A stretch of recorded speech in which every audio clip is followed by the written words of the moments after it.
नमस्कार, प्रणाम, good morning दोस्तों। कैसे हैं आप लोग? हम लोग पढ़ रहे हैं जियोमेट्री का ट्रायंगल और ट्रायंगल का हम लोग कर रहे हैं इंट्रोडक्शन क्लास।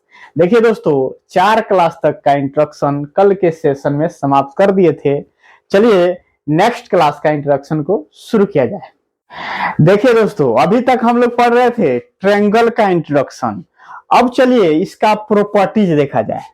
आइए लिखा जाए सिमिलर ट्रायंगल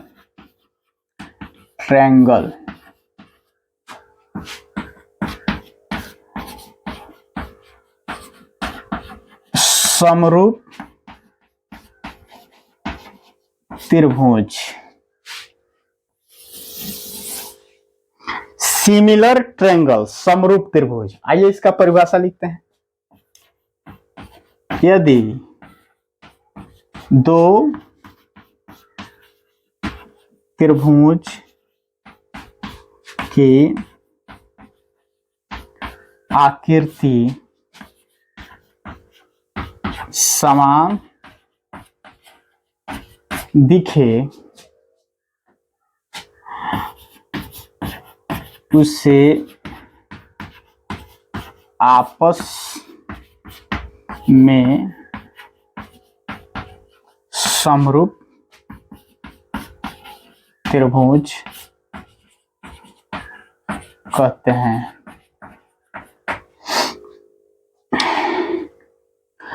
आइए प्लीज आइए समझते हैं। यदि दो त्रिभुज की आकृति समान दिखे उसे आपस में क्या कहते हैं? समरूप त्रिभुज। देखिए ना बाबू लोग, देखिए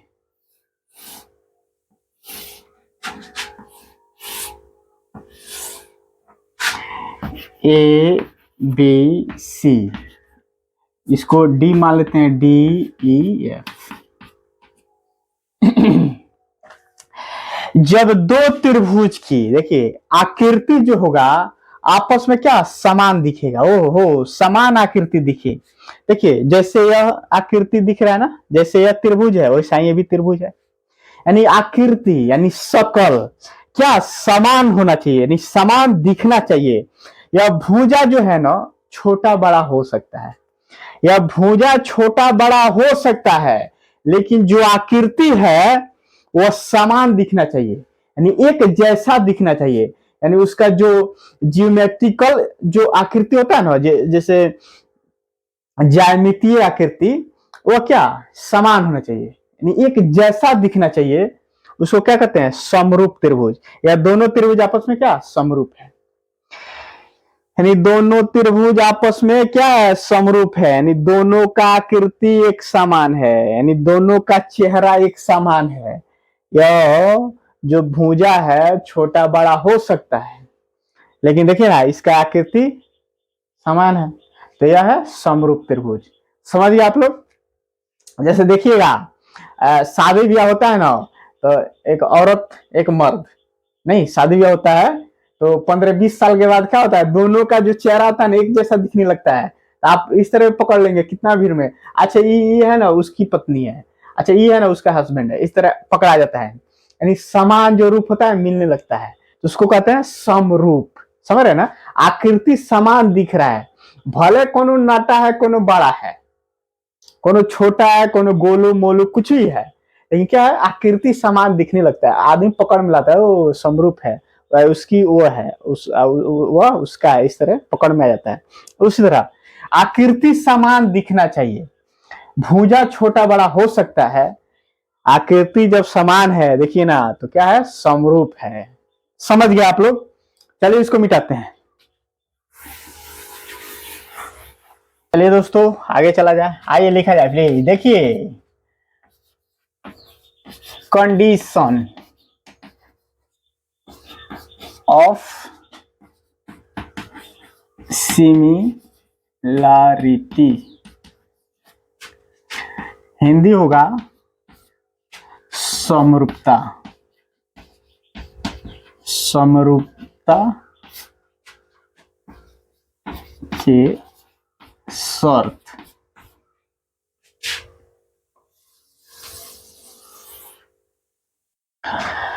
कंडीशन ऑफ सिमिलैरिटी, समरूपता के शर्त। यानी जब दो त्रिभुज है तो समरूप होने के लिए क्या क्या शर्त होता है, क्या क्या नियम होता है, क्या क्या नियम कानून है, वही बस सीखने जा रहे हैं। तो आइए ना, देखिए ना, angle angle angle, side side side, यानी भुजा भुजा भुजा, एंगल एंगल एंगल यानी कोण कोण कोण।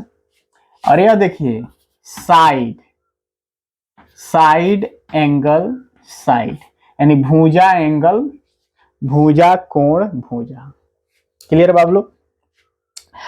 अब आइए इस तीनों को बारी बारी से समझते हैं। आइए शुरुआत करते हैं यहां से। एंगल एंगल एंगल, जब दो त्रिभुज दिया हो, देखिए ना ऐसे, जब दो त्रिभुज दिया हो तो दोनों त्रिभुज के, देखिए दोनों त्रिभुज को तीनों संगत कोण आपस में क्या बराबर हो। देखिए यानी दोनों त्रिभुज के तीनों संगत कोण, यानी एंगल एंगल एंगल, तीनों संगत कोण जब आपस में बराबर हो तो हम समझेंगे यह क्या समरूप है। यानी जब ए वाला एंगल लेंगे, देखिए ए वाला लेंगे तो इस वाले एंगल का संगत कोण कौन होगा, यानी इस वाले कोण का संगत कोण ही न होगा, और इस वाला कोण का संगत कोण कौन होगा, ये वाला होगा, और इस वाला कोण का संगत कोण कौन होगा, ये वाला। यानी आप कह सकते हैं इतना बराबर इतना, इतना बराबर इतना, इतना बराबर इतना। यानी दोनों त्रिभुज में देखिए तीनों संगत कोण आपस में क्या बराबर हो तो समझेंगे यह समरूप त्रिभुज है। क्लियर हुआ बाबू लोग? समझ गए आप लोग? एंगल एंगल एंगल कंप्लीट हुआ। ये इसको देखा जाए साइड साइड साइड, यानी भुजा भुजा भुजा, जब दो त्रिभुज दिया हो, देखिए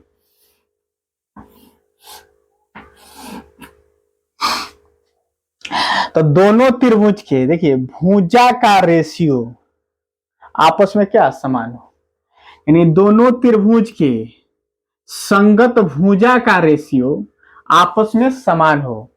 यानी इस वाले भुजा, देखिए इस वाले भुजा का संगत भुजा कौन है, ये वाला है, और इस वाले भुजा का संगत भुजा कौन है, ये वाला है, और इस वाला भुजा का संगत भुजा कौन है, ये वाला है ना। यानी तीनों संगत भुजाओं का रेशियो आपस में बराबर हो, तीनों संगत भुजाओं का रेशियो आपस में बराबर हो। रेशियो मतलब समझ रहे हैं ना आप लोग, बट्टा। देखिए इतना बट्टा इतना बराबर इतना बट्टा इतना बराबर इतना बट्टा इतना, यानी तीनों संगत भुजाओं का रेशियो आपस में क्या बराबर हो। रेशियो अनुपात यानी बट्टा, इतना बट्टा इतना। किसी को बट्टा में लिखते हैं तो 1:2 ऐसे ही नहीं लिखेंगे इसको, समझ रहे हैं ना आप लोग? साहब बबुआ जैसे समझते हैं आप लोग, समझ गए आप लोग? तीनों संगत भुजाओं का रेशियो क्या होगा, आपस में बराबर होगा, तो हम समझ जाएंगे यह क्या दोनों त्रिभुज आपस में समरूप है, या दोनों त्रिभुज आपस में समरूप है। तीनों संगत भुजाओं का रेशियो जब आपस में बराबर हो, यानी इतना बट्टा इतना, इतना बट्टा इतना बराबर इतना बट्टा इतना, यानी तीनों संगत भुजाओं का रेशियो जब आपस में बराबर है तो हम समझ जाएंगे दोनों त्रिभुज क्या आपस में समरूप है। अब आइए यहां देखा जाए, आइए प्लीज। साइड एंगल साइड, जब दो त्रिभुज, देखिए जब दो त्रिभुज का, देखिए दो भुजा आपस में क्या समान हो, यानी संगत भुजाओं का रेशियो आपस में समान हो। जैसे यह भुजा लिए तो यह भुजा होगा, यह भुजा लिए तो यह भुजा, यानी दो भुजाओं यानी दो संगत भुजाओं का रेशियो आपस में बराबर, इतना बट्टा इतना बराबर इतना बट्टा इतना, यानी दो संगत भुजाओं का रेशियो आपस में बराबर, और जो दो भुजा लिए उसके बीच का कोण आपस में बराबर हो, तो हम समझ जाएंगे यह दोनों त्रिभुज आपस में समरूप है। भाई साहब ऐसे कौन समझाता है यार, साफ बच्चा जैसन कौन समझाता है बताओ। इतना बड़ा बड़ा टीचर है, कोई ऐसे नहीं समझाता है। अब जाकर देखो वीडियो में, कौन ऐसे समझाता होगा तो फिर बताना आके यार। तब सब्सक्राइब नहीं करते हो, सब्सक्राइब करो ना यार, शेयर करो अपने दोस्तों के पास। बताओ ये तीनों कंडीशन समझ में आया कि नहीं? या तो क्लियर हो गया। देखिए साइड साइड यानी दो भुजाओं का रेशियो आपस में बराबर होना चाहिए, और जो दो भुजा लिए, जब दो भुजा लिए उसके बीच का कोई कोण, दोनों कोण आपस में क्या बराबर होना चाहिए। यह दोनों भुजा लेंगे तो इसके दोनों बीच का कोण यह हुआ, यह लेंगे तो यानी कोई भी दो भुजा लिए, कोई भी दो संगत भुजाओं का रेशियो ले रहे हैं ना, उसके बीच का कोण लेंगे, दोनों बीच का कोण आपस में बराबर होना चाहिए, तब दोनों त्रिभुज आपस में क्या समरूप होगा। समरूपता का तो यही तो नियम है। और दोस्तों आइए 2-3 पॉइंट है उसको लिख लिया जाए, जैसे कि पॉइंट लिखवा देते हैं नहीं तो आप लोग भूल जाइएगा। आइए 1 नंबर, देखिए 2 नंबर और 3 नंबर। आइए दोस्तों इस पॉइंट को समझा जाए। पॉइंट नंबर 1, दो समरूप त्रिभुज में तीनों संगत कोण आपस में बराबर। दो समरूप त्रिभुज है तो तीनों संगत कोण क्या है, आपस में बराबर है, वही तो लिखे हैं। तो ये आप लोग जान गए, जब दो समरूप त्रिभुज होगा तो तीनों संगत कोण क्या होगा, आपस में बराबर होगा। सेकेंड पॉइंट देखिए, दो समरूप त्रिभुज में तीनों संगत भुजाओं का रेशियो आपस में बराबर। यह दोनों समरूप त्रिभुज है ना, तो तीनों संगत भुजाओं का रेशियो क्या आपस में बराबर, ये भी हम लोग जानते हैं। यहां भी देखिए दो संगत भुजाओं का रेशियो क्या आपस में बराबर, वही लिख दिए पॉइंट नंबर 2 में। दो समरूप त्रिभुज में तीनों कोण का संगत कोण आपस में बराबर, यानी दो समरूप त्रिभुज में तीनों संगत कोण आपस में बराबर, और दो समरूप त्रिभुज में तीनों संगत भुजा का रेशियो आपस में बराबर। देखिए संगत भुजा का रेशियो आपस में बराबर। और तीसरा लिखवाया है, दो समरूप त्रिभुज में लंब का रेशियो, माध्यिका का रेशियो तथा भुजाओं का रेशियो आपस में समान होता है। तो यह हम लोग पॉइंट आगे नेक्स्ट पॉइंट में हम लोग समझने जा रहे हैं। समरूप त्रिभुज में लंब का रेशियो, माध्यिका का रेशियो तथा भुजाओं का रेशियो आपस में समान होता है। तो चलिए आगे देखते हैं, इसको मिटाया जाना, समझ गया ना यार, सबसे बहुत ही अच्छा क्वेश्चन था, बहुत ही बीबीआई थ्योरी है। चलिए इसको मिटाते हैं। चलिए दोस्तों आगे चलते हैं। Properties of similar triangle.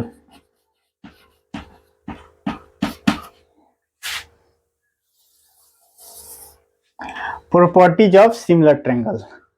आइए एक में भाषा लिखते हैं, एक में 1 नंबर इसका प्रॉपर्टी देखते हैं। आइए आप लोग पॉइंट नंबर 1 को समझा जाए। देखिए और इसमें पॉइंट आएगा, तो दो समरूप त्रिभुज के एरिया का जो रेशियो होता है, दो समरूप त्रिभुज के एरिया का जो रेशियो होता है, भुजाओं का रेशियो, लंब का रेशियो तथा माध्यिका के रेशियो के वर्ग के बराबर होता है। जैसे देखिए दो त्रिभुज बनाते हैं, ये क्या हो गया,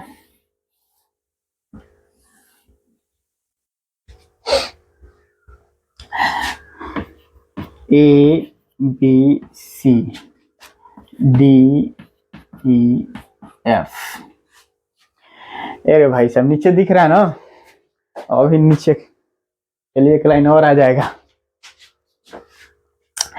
क्या लिखे हैं, दो समरूप त्रिभुज के एरिया का जो रेशियो होता है, यानी एरिया ऑफ त्रिभुज ए बी सी बट्टा area of D E F, यानी दो त्रिभुज के एरिया का जो रेशियो, यानी इतना बट्टा इतना।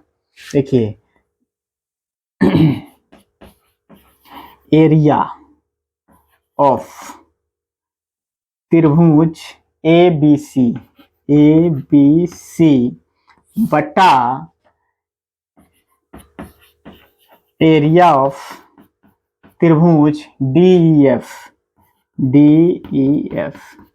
बराबर दो समरूप त्रिभुज के एरिया का रेशियो, यानी इतना बट्टा इतना, रेशियो ना, इतना बट्टा इतना है। भुजाओं का रेशियो, देखिए भुजा है AB बट्टा D, ये भुजा ना, भुजाओं का रेशियो, दोनों समरूप त्रिभुज के भुजाओं का रेशियो, तो इतना बट्टा इतना कर सकते हैं ना, AB बट्टा देखिए D बराबर देखिए AC बट्टा AC यह लिए तो DF बराबर BC बट्टा EF, यानी भुजाओं का रेशियो, उसके बाद है लंब का रेशियो। अब देखिए ऐसे खींच दिए, थोड़ा तिरछा खींच रहे हैं क्योंकि एक माध्यिका भी खींचना है। ये लंब हुआ ना, यह बताइए ये भी लंब हुआ, तो इसको कुछ भी मान ले, S मान लेते हैं, इसको N मान लेते हैं। लंब का रेशियो, लंब है ना, पीछे में कितना पड़ते आ गया, देखिए लंब है, तो AS बराबर हो गया कितना DN। देखिए लंब का रेशियो हो गया, उसके बाद है लंब का रेशियो, माध्यिका का रेशियो। माध्यिका देखिए शीर्ष से आधार के मध्य बिंदु को मिलाने में माध्यिका ना, मध्य बिंदु को मिलाएंगे तो माध्यिका। ये भी देखिए मध्य बिंदु को मिला दिए तो माध्यिका।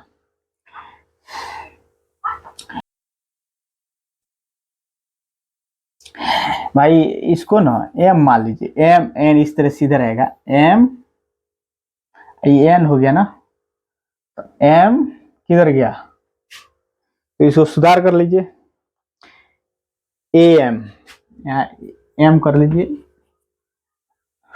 और DN, ठीक है, यानी लंब का रेशियो हो गया। अब माध्यिका रेशियो, इसको S कर लेते हैं, इसको T कर लेते हैं, तो माध्यिका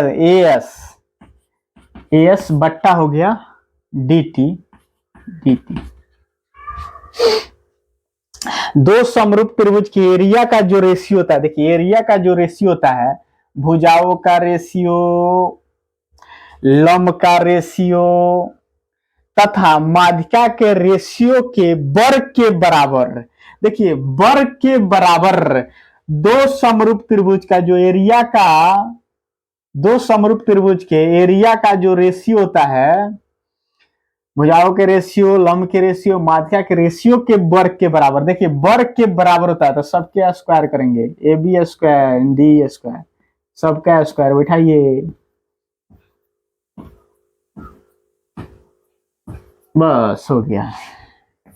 इसको आप लोग याद रखिएगा, याद क्या रखेंगे, कोई भी दे देगा, भुजा दे देगा, माध्यिका दे देगा, तो हम इसको बैठा के आंसर लाएंगे, इस पे क्वेश्चन आएगा बाबू लोग। इसमें सारा हम लोग देख लिए, लंब, भुजा, माध्यिका, समझ में आया कि नहीं आप लोग को। दो समरूप त्रिभुज के एरिया का रेशियो जो होता है, भुजाओं का रेशियो, लंब का रेशियो तथा माध्यिका के रेशियो के वर्ग के बराबर, तो सबके स्क्वायर बैठा दिए हैं, बस कंप्लीट हुआ। आइए यहाँ पॉइंट नंबर 2 को देखा जाए, इसको मिटाते हैं।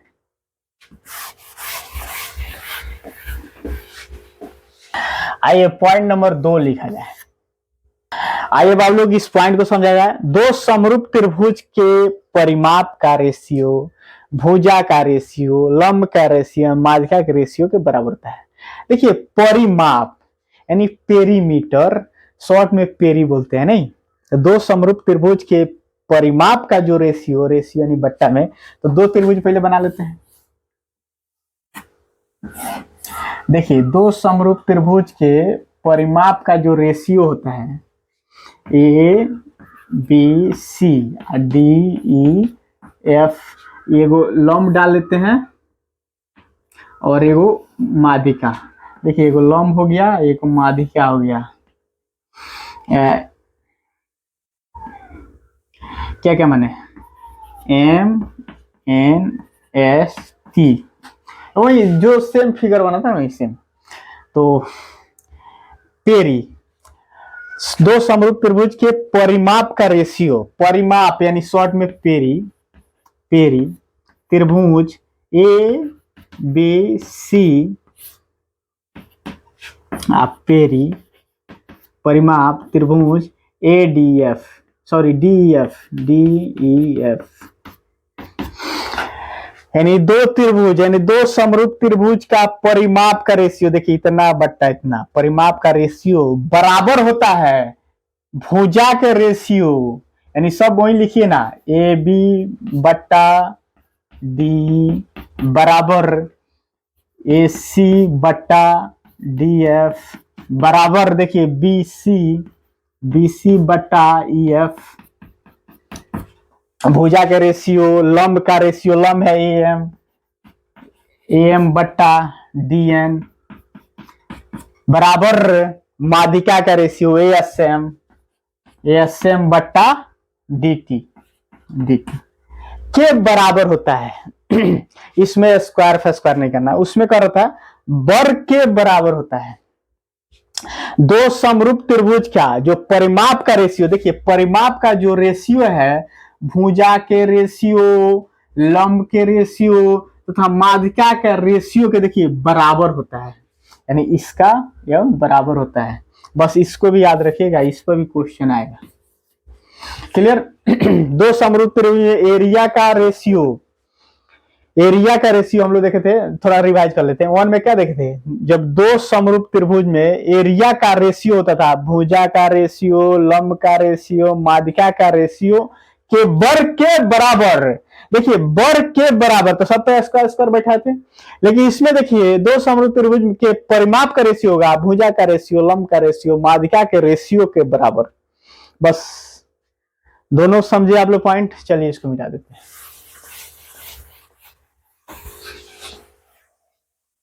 चलिए आगे चलते हैं।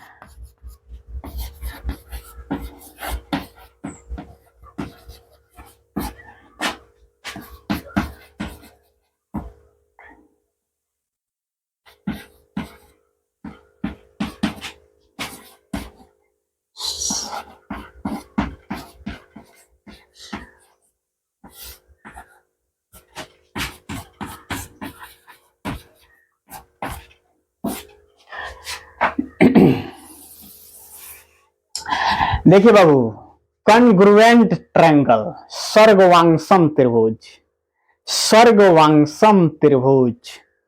परिभाषा लिखाने की जरूरत है। सर्गवांगसम कहने का मतलब देखिए, यानी दोनों त्रिभुज समरूप तो हो ही हो, साथ में सारा भुजा भी क्या हो, समान हो, यानी सर्गवांगसम, यानी सभी अंग समान हो। समझ रहे ना आप लोग। देखिए ना,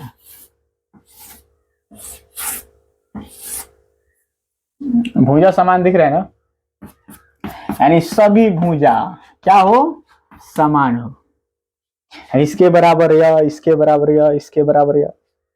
सर्गवांगसम त्रिभुज मतलब समरूप तो हो ही हो, समरूप के जैसा दिखे, दोनों का रूप समान हो, साथ में यह तीनों भुजा भी समान होना चाहिए, तीनों भुजा भी समान होना चाहिए। समझ में आता हो, जिसे गांव देहात में क्या है, छौड़ा के उठा के हेकरा पर चिपका दी, यानी ये देखिए यह पूरा इस पर चिपक जाए, थोड़ा भी इधर उधर ना हो तो सर्वांगसम है। थोड़ा भी ऊपर नीचे गया, छोटा बड़ा हुआ अंग, तो फिर सर्वांगसम नहीं है, यानी सब अंग इसका क्या समान होना चाहिए, तो सर्वांगसम त्रिभुज कहते हैं। समझ गए आप लोग। समरूप तो दोनों हो ही हो, लेकिन सबका क्या भुजा भी समान होना चाहिए, तो दोनों यह त्रिभुज आपस में क्या है, सर्वांगसम त्रिभुज है। चलिए बाबू समझ गया, इसका कौन ज्यादा नहीं है यार। देखिए दोस्तों, हम लोग जियोमेट्री ट्रायंगल का आज हम लोग इंट्रोडक्शन क्लास समाप्त कर दिए। कल हम लोग इसका थ्योरी करेंगे और थ्योरी के बाद हम लोग सीधे क्वेश्चन पर चलेंगे। तो आप लोग को समझ में आया होगा, वीडियो पसंद आ रहा है, अच्छा लग रहा है, तो प्लीज हमारे चैनल से जुड़िए ना यार, और अपने दोस्तों के साथ शेयर करिए। चलिए फिर मिलते हैं नेक्स्ट वीडियो में। बहुत बहुत धन्यवाद।